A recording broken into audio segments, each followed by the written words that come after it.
Hi everyone.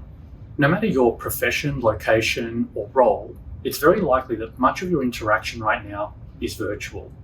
You're still expected to deliver similar outcomes in great uncertainty, but without physical proximity. It's a challenge I understand well, given approximately half of my consulting work has been international for many years, and much of that has been delivered virtually, even well in advance of COVID. The prevailing narrative that most of us have on virtual interaction just isn't very helpful. Most believe that it's harder to make decisions, more difficult to connect and build trust, and that it's much easier for people to hide. Now, of course, we all mourn the loss of physical proximity and spontaneity, but I'd suggest that the downsides of virtual interaction have been exaggerated somewhat. I've learned that most of the things you can do in person, you can also do virtually, especially when there are existing relationships in place. So let me share with you the 5 key things I've learned about virtual interaction. So number 1, virtual meetings are not ineffective because they're virtual per se, but because they often lack clear intent, methodical preparation, and expected standards of behavior.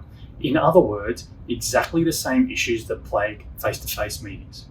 Number 2, the key to high levels of meeting engagement has little to do with whether people are physically together in a room. It has to do with whether people really care about the agenda. Just reflect on how many times you've been physically present in a meeting, but mentally absent and totally disengaged. Number 3, paradoxically, it can be even easier to build trust and connection in virtual one-on-one interactions than face-to-face interactions. For all intents and purposes, you're 3 feet apart and looking directly into each other's eyes. You're typically less rushed, often in a more relaxed environment with kids and dogs walking around in the background, and sometimes sitting comfortably in your sweatpants. Number 4, virtual meetings allow for more frequent and targeted interactions over a prolonged period of time, rather than the dreaded 3-day offsite, where lots of effort, travel, and good intent rarely translate into changes back in the workplace.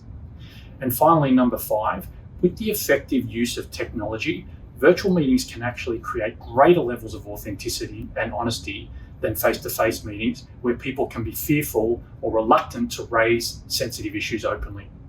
One example is the use of the chat function to surface sensitive issues to the meeting leader in real time, enabling them to address what might otherwise go unspoken. Now, I love face-to-face interaction, but I've learned that there's many benefits to virtual meetings. I hope this video encourages you to embrace them with renewed vigor and helps you to leverage their advantages toward your goals.